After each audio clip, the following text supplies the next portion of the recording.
The Sixers want Jimmy Butler, but is the feeling mutual? Butler's contract negotiations could define the Heat offseason and the team for years to come. Is the Jimmy Butler era really over in Miami? We break it all down in today's episode of Locked On Heat.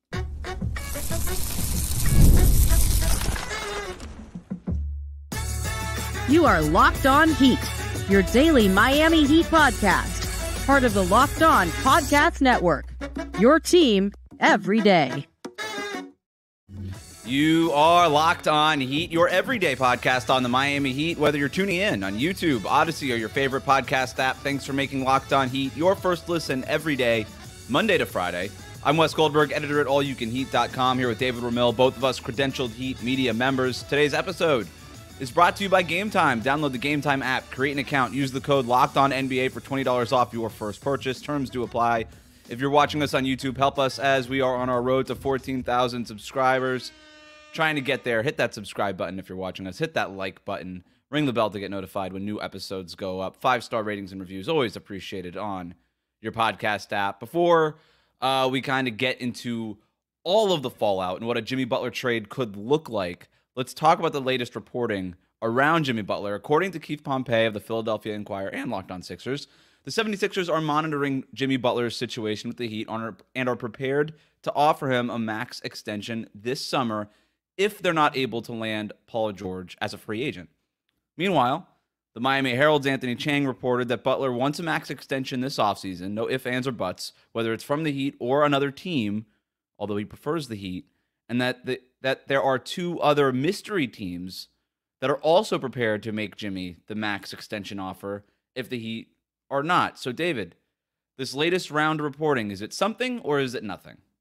Oh, it's definitely something. I think there's no other way of interpreting it other than to recognize that Jimmy, while not a free agent, I think that shows enough teams around the league, Philadelphia and these two other mystery teams or whatever other teams out there might have interest in Jimmy Butler, that there is some real tension and that the contract negotiation is a pivotal point for both Butler and the franchise. And they smell blood in the water. And that's how teams operate in this NBA. And we've seen this from the Heat side of things. Whenever there has been a reported rumor, or even you look no further than the Donovan Mitchell contract extension, if there's enough, actual real smoke out there, teams will start inquiring and make it known through their agents or whatever that that there's interest for Jimmy Butler. So I totally see this as a very real possibility that other teams are definitely interested in acquiring Jimmy Butler. However, even Pompey necessarily, he clarifies, and Anthony does as well, that it's not an easy path. It has to be one. Miami has to not be willing to offer the extension, and then they would have to entertain trade offers. And from that point, then it goes down the same road as what we're seeing with Donovan Mitchell as well. So it's definitely something, but I don't think it's necessarily as dire as people might make it seem. It's something. This is the way that teams tamper without tampering, right? It's, let me leak it through the media that, hey, Jimmy, if you don't get this max extension offer that everybody and their mom knows you want, if you're not going to get it from the Heat, based off of Pat Riley's end-of-season press conference, it doesn't sound like the Heat are really willing to give it to him, or at least not willing to have those conversations right now. These two sides, based on what their public posturing is at least, are so far apart. They are about as far apart as you can get. Jimmy Butler is like, I want the max extension right now. I want all of the money, and I want it right now. And Pat Riley and the Heat they're like, we don't even want to talk about it, dude. Like, the door's closed, right? Yeah. And so these sides could not be further apart. So you're right. Like, other teams are looking and like, well, maybe we can get Jimmy Butler. And Jimmy Butler still has a ton of value across the league. Even though he's coming off of a down season, missed 20 games in 3 of the last 4 years, going to be 35 by the time next season starts. Still has a ton of value for the right teams that might be looking for that one extra piece to take them over the hump, like Philadelphia, like some other teams that we'll talk about here in a minute. But this is the way for Daryl Morey to reach out to a longtime Sixers reporter in Keith and say, hey, man, here you go. Here's some information. This is the way that they can tamper without tampering, because now Jimmy Butler and Bernie Lee, his agent, know, if Miami's not willing to give us the max offer, at least Philadelphia is. And then you combine that with Chang's report that there's 2 other mystery teams also willing to give him that, and that's just basically drumming up, Jimmy Butler's value essentially. So this could be a little bit, this is certainly posturing. I do believe that Jimmy Butler wants to finish his career in Miami, but he wants that max offer. He wants it. Yes. And he's making that known, and he's threatening essentially, hey, if you don't give it to me, there's 3 other teams minimum that will give it to me, and I'll go there. Don't test me. My feeling, it's interesting you say that this was Daryl Morey talking to Keith.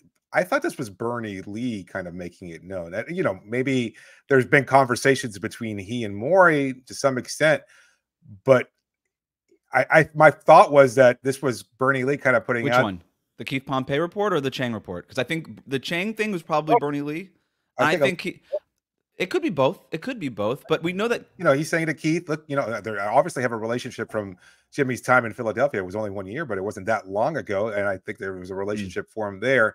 My feeling was that Bernie was probably telling Keith, he's like, look, or making it just publicly known. Again, this is all public channeling, public posturing, as you put it.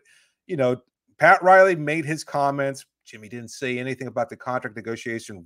He's got a nice Bad Boys, 8 commercial, whatever Bad Boys are on right now. He's certainly out there. Hotels.com, certainly been a public figure, still having his fun, still living his life. But at the same time, he's letting it know, and his agent is letting it know he wants that money. So regardless of what Pat said in his end of season press conference, he's still putting it out there through Bernie, through Keith Pompey, that money is still the ultimate goal for Jimmy Butler. So I just found that a little interesting. Yeah, but I think it's both. To answer your question, I think it's a little bit of both, because Daryl Morey is also out here being like, we also want Paul George, right? Yes. And this is how Morey works. That's the interesting thing. He famously works through the media, and it's smart. This is smart. This is how you don't get hit with tampering charges, because Keith Pompey can't get hit with tampering, and all he has to do is say, according to league sources. Right. And so whatever these league sources might be, Yeah, and by the way, great for Keith. He's got the relationships. Breaking that news, man. Good for you, man. He's been doing this for years. But that's the way, if you're Daryl Morey, to say we have what, $60 million, whatever it is, in cap space that we want to use on a star. We want Paul George, number one. Hey, Paul George, woohoo, over here. If the Clippers aren't going to give you that max extension, we'll give it to you.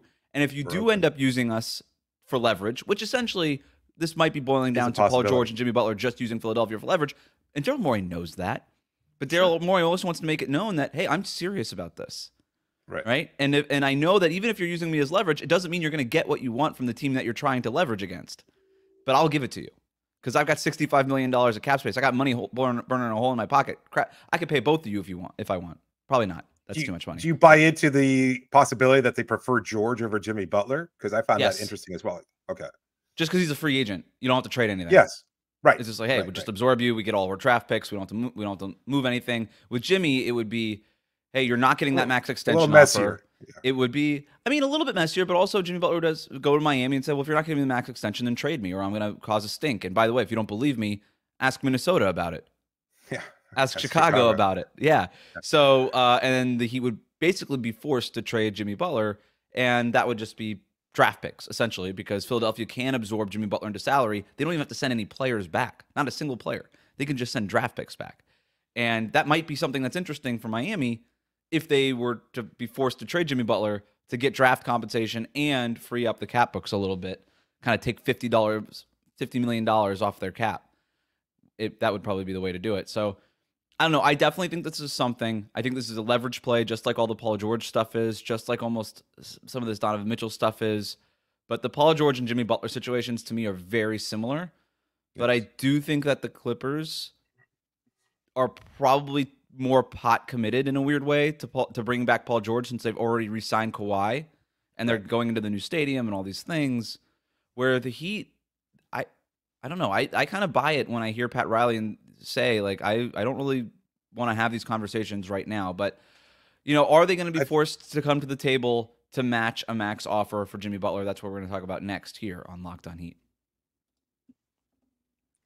Today's episode is brought to you by Game Time. Killer last-minute deals, all-in prices, the views from your seat feature, and the lowest price guarantee. All that and more is what makes Game Time the best app available to take the guesswork out of buying NBA and tickets and for any event. It's not just the NBA. Sure, maybe you want to go catch the Panthers, who tied up their series against the New York Rangers. Maybe you want to go catch a concert. Maybe you're taking a trip out of town. You want to go see somebody locally. Guess what? You don't know maybe how much the tickets might be. You just found out the event's taking place. You just happen to be in town. And guess what? Go to Game Time and you get those tickets exactly the way you want them. Great last minute prices. You can't beat those deals. There's so many different options available. They've got flash deals, zone deals where you can save even more when you choose a section, and you let Game Time just randomly choose the seats for you. But if you're worried about what the view might be, you've got this great view from your seat. So you see exactly where you're going to be sitting. No obstructions, no anything else. You're not feeling like you're getting, screwed out of a possible good venue or anything like that. Guess what? Game Time makes everything so easy. They take all the guesswork out of it. So download the Game Time app today. Create an account and use the code LOCKEDONNBA. That's LOCKEDONNBA, and you get $20 off your first purchase. Who doesn't love that? Terms do apply, but create an account, redeem the code LOCKEDONBA. You get $20 off your first purchase. Download Game Time today. Last minute tickets, lowest price guaranteed. We'll be right back. Thanks for making Locked On Heat your first listen every day. Make sure you're subscribed on YouTube and on your favorite podcast app. We'll be back tomorrow for our everydayers with another installment of our Blue Notebook NBA Draft Scouting Series. We're going to be taking a look at some of the guards in the draft that could fix some issues in Miami's backcourt. So you're going to want to tune in for that. But we're talking about Jimmy Butler right now. Yeah. If the Heat, I do believe that the Sixers are willing to max out Jimmy Butler. I 100% believe that. I do believe that there are other teams that are willing to max out Jimmy Butler on an extension, which would be 2 years, $113 million after this following season. He's getting $49 million about this coming season, and after that, average annual value of about $56.5 million per year for the following 2 years after this coming season. Jimmy Butler has a player option after this coming season for $52.5 million. So he's looking for about a $4 million raise in that final year that under his current contract. That's a player option right now. And then obviously the big payday at the end of it.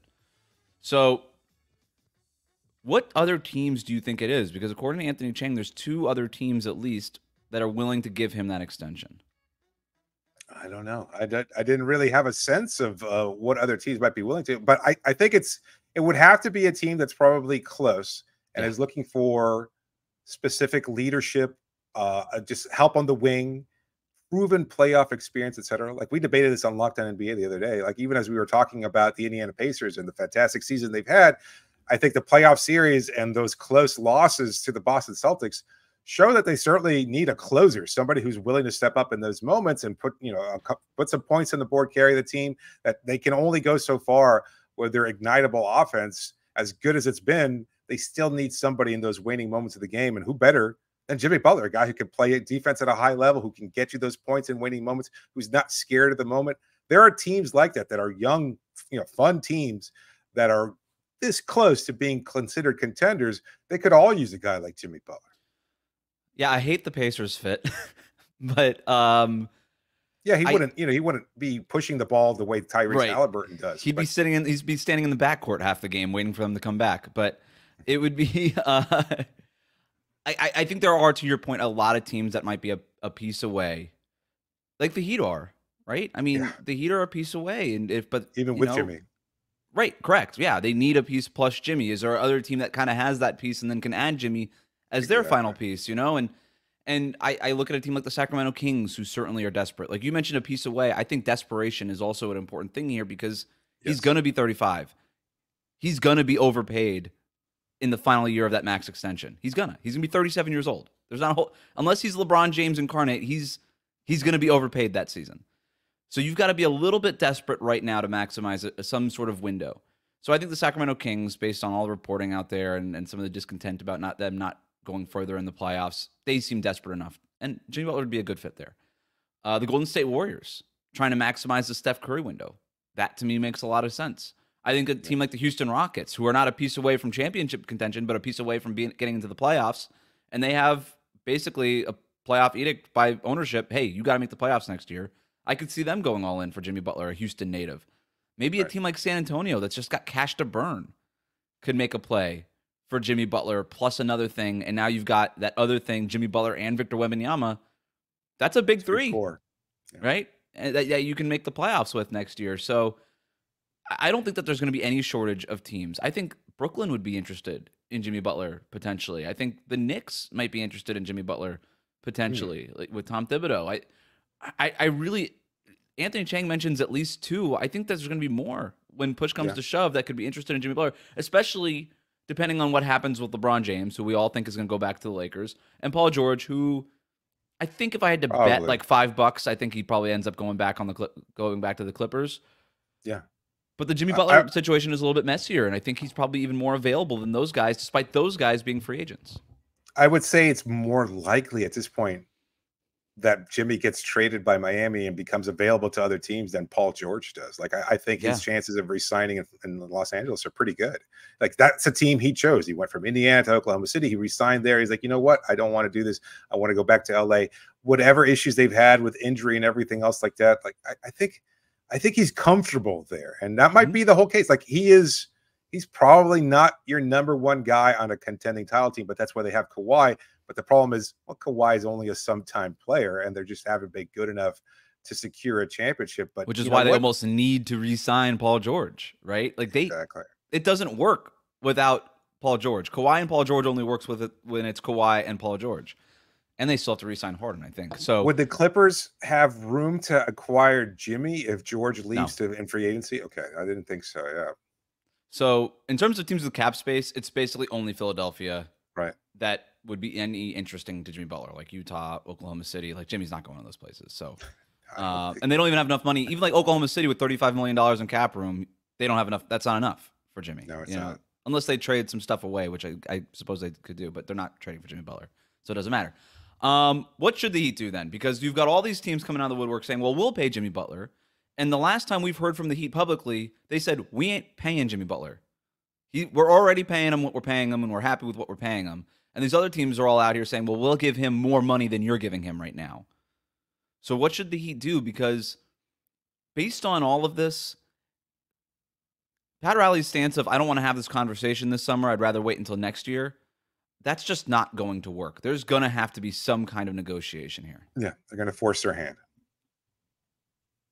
I don't know exactly what Miami should do. Like, this is not an easy choice. It's not an easy choice even for me as a spectator and media member to kind of comment on it, because I can understand the fans' perspective, which I think is overly simplistic. It's like, oh, well, he's been a huge part of Miami's success over the last 5 years. And some people going to another extreme and saying, you know what, the team was garbage before Jimmy came to the Heat. I don't think that's quite fair. At the same time, they certainly weren't as quality a team as they have been. Like, to make it to the finals twice, to be in the Eastern Conference 3 times, to be viewed as a team that's always dangerously lurking in the dangerously looming in the Eastern Conference is certainly a significant thing. But you have to ultimately look at it too as to what is your priority as a fan and as a front office. And I think a lot of fans would think, guess what? The priority is to win a championship. And I think the front office certainly feels that. Like, their goal is to win a championship, which is why they've made the moves they have. And I'll repeat this, and I've repeated it ad nauseum. People keep thinking the team hasn't done what they could to build around them. They weren't not trying to acquire a superstar. They did what they could 3 years ago in acquiring Kyle Lowry and PJ Tucker to specifically build a team to complement Jimmy Butler and Bam Adebayo. It didn't work out. That's not on the Heat front office. They did their part. They did what they possibly could. Since then, they've been engaged in conversations for Kevin Durant, Damian Lillard, Bradley Beal. They've done their work. They've done what they're supposed to do as a front office to try and build a team around Jimmy Butler. It just hasn't worked out. And despite all that, they've still been a very good team. So you can criticize the front office, but quite frankly, you're wrong. Like, the front office does not deserve criticism for not fielding a team around Jimmy Butler. And I've said this also, but 2019, 2020 screwed up the timeline for Miami completely, because they acquired Jimmy Butler thinking they were going to be a middling team that was going to get a little bit better, and they were going to position themselves to acquire Giannis Antetokounmpo or whatever big name they might to complement Jimmy. And guess what?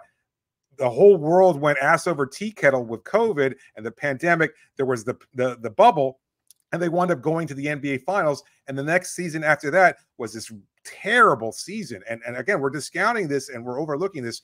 they played 62 games in a compressed 72 games in a compressed schedule. I'm missing I don't remember exactly. I think it was 72 games, but either way, a compressed schedule, nightly COVID testing. You couldn't go anywhere. You couldn't do anything. Like the life of an NBA player and the life for all of us, quite frankly, was also inconvenienced to a huge degree, and for good reason. And then they wound up getting swept out of the playoffs. And so these 2 years was really bizarre in terms of a team building perspective. I would push back against the fact that the Heat have done everything that they can to maximize the Jimmy Butler window. What could they have done? To me, the summer that they screwed up was actually, and this sounds weird, was the summer going into the 2022-23 season. I know they ended up making the finals that year, but that was the year where they kind of screwed it over. They kind of screwed up there. I think that PJ Tucker left. They did not have a replacement power forward. Kyle Lowry was clearly on the decline. By the time that we got to the playoffs, it was obvious that Gabe Vincent was the better point guard over Kyle Lowry at that point. And even though I thought he had a deadline, Lowry had a better at that point. I think during the 2023. Sure. I don't know about the summer. I think there was a trade deadline because I think like what you're mentioning kind of became much more tangible and something that you could see much more clearly. Well, we knew that Caleb Martin wasn't a power forward. They needed to make and there was no Damian Lillard chase going into that year. There was nothing really going into that KD, year. I think that was the year. That was KD? The year of KD. Yeah. Well, he ended up getting traded at the deadline. Like he wasn't even really on the move. There was nothing really happening that whole summer other than just losing PJ Tucker. And the Donovan Mitchell stuff. It was the Donovan Mitchell stuff. But no, we were in Vegas that summer. That was the summer specifically that we were in Vegas. And remember, we saw Sean Marks talking to right. So there was a little bit of the Durant stuff and things like that. So, but like he wasn't even moved until February. Like that's a bad read on the front office. Instead of doing that, you should have been surrounding Jimmy Butler and Bam Adebayo at that stage the way that Boston surrounded Jaylen Brown and Jason Tatum with just high-end starter players. And I thought that they could have it took a miraculous run to get to the 2023 finals. Like I'm not calling it a fluke, but what? I think they still believed in Tyler at that point. Sure. I'm not even saying trade Tyler. Just make some other sort of moves. Don't just like sit on your butts and not go get a power forward. What moves were available? Like they were already a starting power forward. Would have been nice. They didn't have, use the mid-level exception. They didn't have that option. Something. They didn't have that option. Like, I mean, we're looking at it, but they didn't have those. There was no name. There was like a visible plug-and-play guy. I mean, I know eventually Rui Hachimura, that was a name that you talked about a lot, that was viewed as somebody that could fill in those gaps. I mean, he didn't become available till later on that same season. I still view that trade deadline. I do think that the trade deadline, too, they could have done something there to make some adjustments, to make some changes, to make some real quality additions. And what we're going to see this summer, because Caleb Martin's gone, probably. Haywood Highsmith is more than likely than gone, because according to all these latest projections, he's going to get a contract in the annual value of $8 to $10 million a year. There's a talent drain happening here. And unless you go and acquire a superstar, you have to do. We have gotten so off topic of what the Jimmy Butler part of this is, but based on all of, I guess with this talent drain and all these things, if the Heat are at least, and I would say at least a superstar piece away, then if you're going to be, I don't know that you can afford to now pay Jimmy Butler, right? Because all of your pipeline guys, Gabe Vincent, Max Strus, soon to be Caleb Martin, Highsmith, they're going to get paid somewhere else. Yep. And it's going to be really hard to build a team. And that's why, to your point, David, like it's not just give Jimmy Butler the money. He's earned it. He's earned it. Like whatever. Like what, but there's a salary cap and there's only a finite amount of resources that you have to decide how to allocate. And if you pay Jimmy Butler $56.5 million a year, plus the extension that Bam Adebayo is going to get from Miami, he's going to get it. Right. Then that's a lot of your cap tied up into two guys who one is still ascending in Bam Adebayo, and the other one's going to be on the decline because he's just getting older.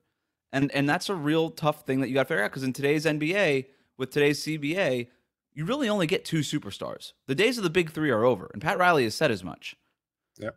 You just can't afford to fill out those guys. I make this point all the time, but it's like, if the big three were assembled in today's CBA with the second tax apron, you don't get Shane Battier, you don't get Ray Allen, right? Your sixth man is just Norris Cole and washed up. You don't even get, you don't get Mike Miller. Your sixth man is, rookie Norris Cole and washed up Rashard Lewis, and that team's just not nearly as good. Norris Cole's not. They can't even sign UD in 2010. Right, they couldn't even sign UD exactly. So, what do the Heat have to do? What should they do if they are forced to trade Jimmy Butler? What do the next steps look like? We'll take a look at that here on Locked On Heat.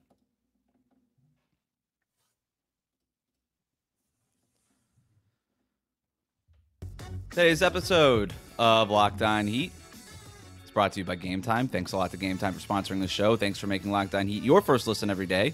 Make sure you're subscribed on YouTube and on your favorite podcast app. So we've kind of guessed what other teams could be out there if they are forced to trade Jimmy Butler, but let's focus on the Sixers because we know at least that team is out there. All right, so Jimmy Butler and the Heat decide that they need to part ways. Let's just play this hypothetical out, right? Because that's sort of the next logical step to do in this conversation. I think it would be very painful to trade Jimmy Butler to a conference rival in Philly. Because not only are you already starting at a place where you're behind Boston, perhaps Milwaukee, even arguably Philadelphia, because whether or not it's Jimmy Butler or something else, they still have $65 million in cap space to improve that team. You might be behind the Pacers based on how things are right now. You're probably behind the Knicks. And then you're trading Jimmy Butler to a conference rival to make them stronger while also simultaneously making yourself weaker. That is a really tough thing to do, but you might be forced to do it because Philly has the cap space to just absorb Jimmy Butler's contract. They have 3 first-round picks that they can include in a deal. That would basically be it. Now, you can haggle over, do you want Paul Reed in the deal who's making $7 million? Like, that's immaterial. Who cares? Like, it would be the 3 first-round picks coming back. I think if you're Miami, you have to find a way to immediately spin those 3 first-round picks and some of your assets that you have now for another superstar. The obvious name would be Donovan Mitchell. But I do think that if Jimmy Butler were to leave, you then become a little bit more desperate. You don't get to be as picky as you were when you were saying no to James Harden, saying no to Kyrie Irving. I think you just got to go get a guy. And I don't know that Donovan Mitchell would be as interested in coming to Miami. Like he would get his money and maybe he'd get that bigger market, but there's no guarantee of like that a team with him and Bam and whatever else they could fill in that roster. And whatever they have to give up would be better than what the Cavs have now. It's a good point. Yes. It's a very good point. So, I mean, are you looking at having to trade Jimmy Butler and then winding up with, I don't know, Brandon Ingram? Like, is Ingram? That's the next step, right? I mean, that's the next level player. Like, does Mitchell leave Cleveland? I don't know that he does. Like, as much as there's an appeal there of being in Miami and playing alongside Bam, like part of the brand building that he's seeking is to be on a title contender in a more established market and a better market than Cleveland. And I don't know that Miami would fit that criteria if they wind up trading Jimmy Butler. The goal would be to get Mitchell and Jimmy somehow, at least for Mitchell and for the Heat as well. But that's also, a very difficult process, whatever. I don't know. Now you have, instead of 3 first-round picks, now you've got 6 first-round picks that you could trade if you're trading Jimmy to Philly for 3 first-round picks. That unlocks a few other options in terms of what players are available to you, because now you're going and to teams that could potentially be looking to rebuild and say, hey, we've got 6 first-round picks that we can deal to you. Where right now that's not really an option. So is a team like Utah willing to come off of a Lauri Markkanen? I don't know. For 6 first-round picks that are all going to be a little ho-hum, they probably don't do it. But I don't know. That's a lot. That's a lot of. And well, you're assuming it's 6, but if you're acquiring like Mitchell, you'd have to give up some of that draft collateral too. Oh, I'm saying not. No, I was kind of building on aside your from Mitchell that you're not able to get Donovan Mitchell. Yeah. Oh. No, I think at that point you would, if you can't get Mitchell, I do think that you basically have to take a little bit of a calculated step back and say, you know what, it's probably like you make the calls, right? You make the calls about a Lauri Markkanen, you make the calls about a Trae Young. As much as some Heat fans don't want him, you have to make the calls. You have to. But you risk alienating Bam as well. Then, like that's the thing is you have to show Bam that you're trying. And I was asked about this yesterday. Yeah, there's no 2010 looming. There's no. You can't. Okay, well, you had a kind of look. The thing is also. The difference between Bam and where he's at right now, if you view him as the centerpiece, and look, regardless of our listeners and their personal standpoint on Bam Adebayo, yes, that's fine. He is the centerpiece. That's the front office view, and that's what we're saying.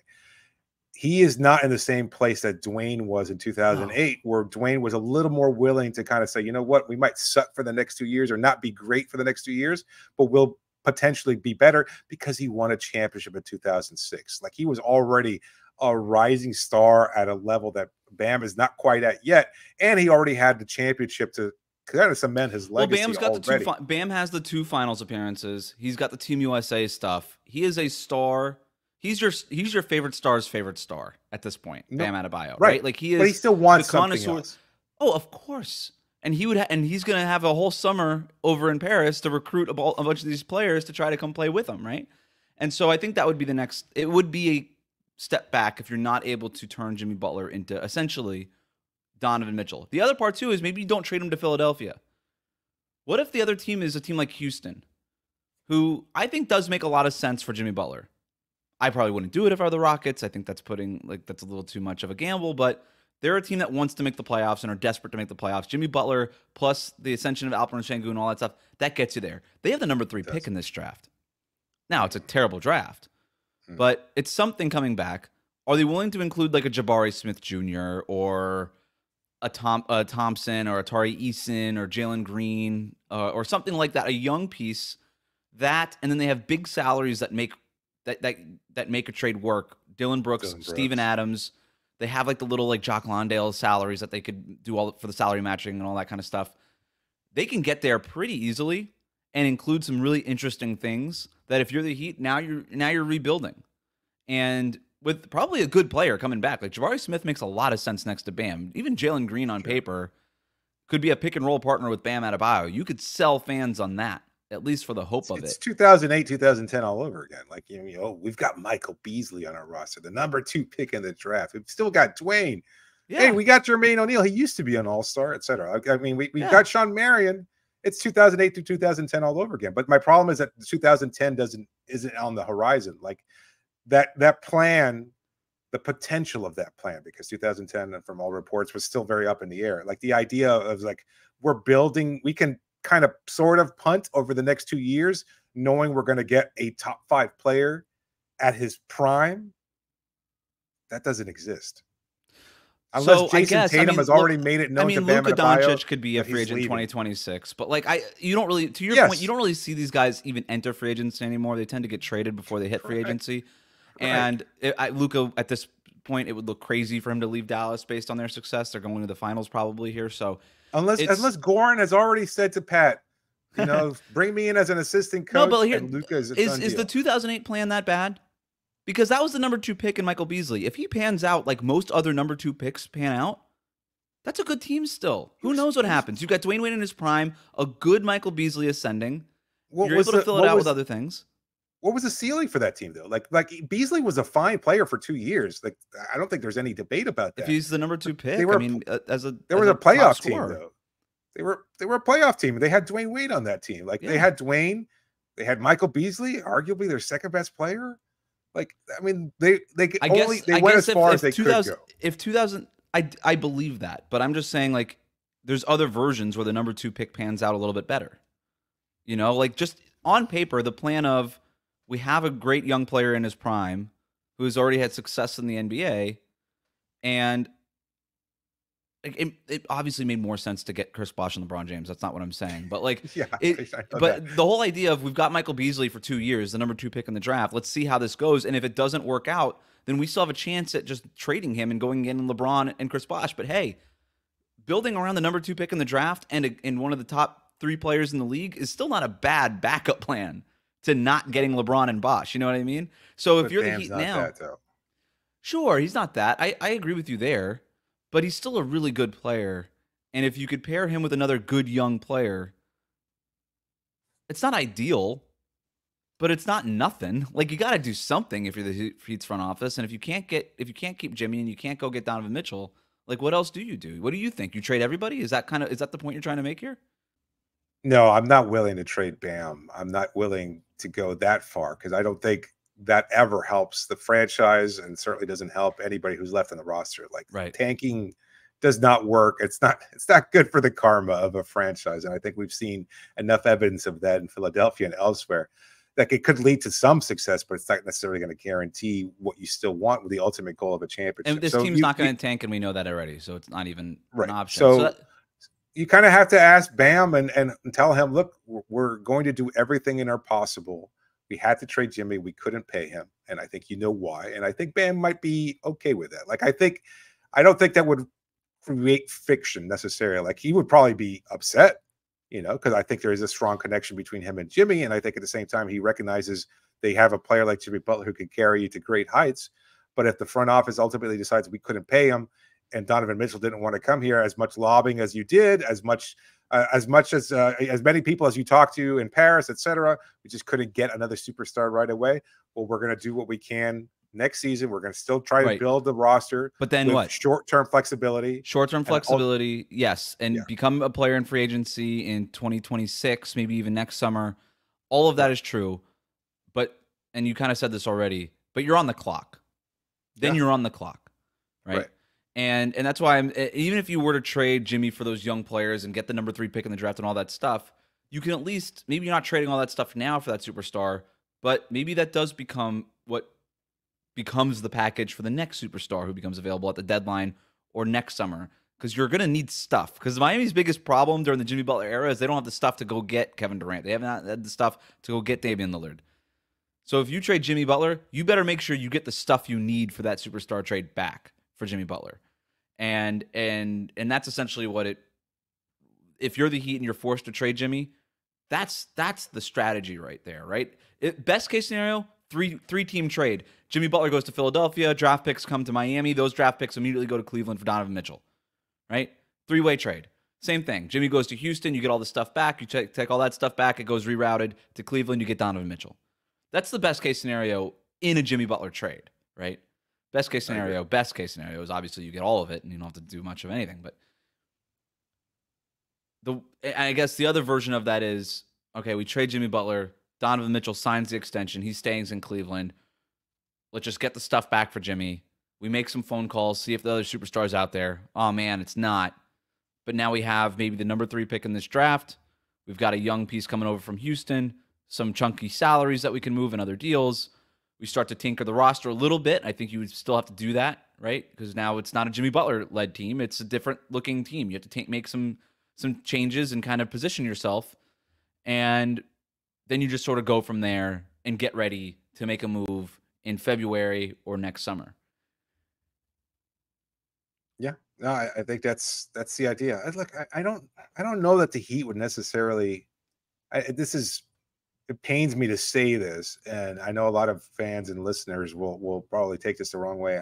I don't know. The more I kind of talk through it, like, I recognize how far Jimmy took this team and what Jimmy represents for this organization, but he's not Dwayne.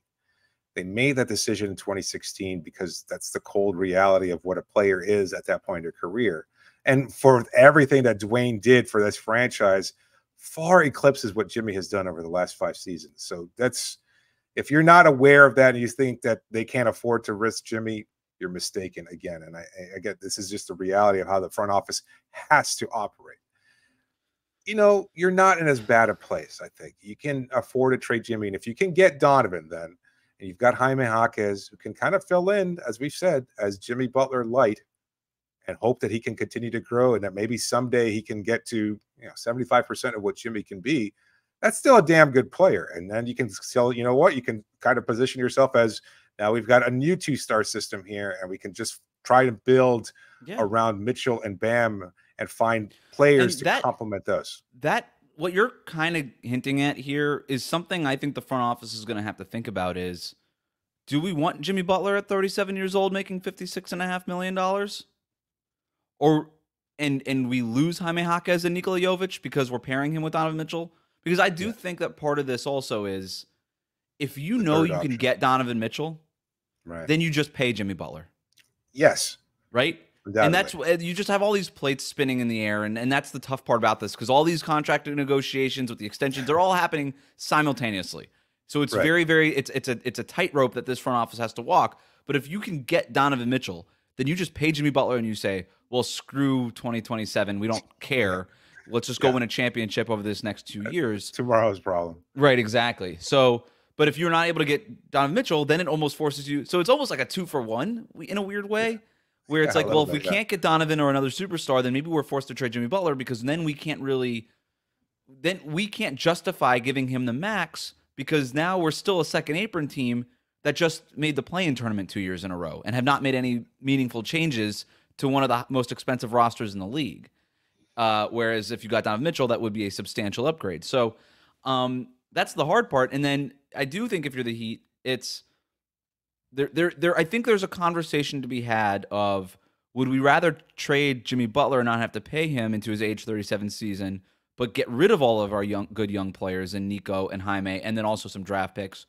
Or would we rather get rid of Jimmy Butler and then keep all of that stuff and rebuild around a 25, 26-year-old Bam Adebayo and a 26-year-old Donovan Mitchell with pieces who fit their timeline probably a little bit better than Jimmy Butler does, even though I could argue against that because Jimmy, Donovan, and Bam are all basically ready to compete for championships, and I don't know that Jaime and Nico are quite there yet. So whatever, but you can kind of start building towards the future and expand the window in a very meaningful way. Yeah, I still think that push comes to shove. You pick Jimmy, you pick Donovan, you pick Bam, and you just find a way to build around those three guys. But I do think it's a conversation that the front office has to have.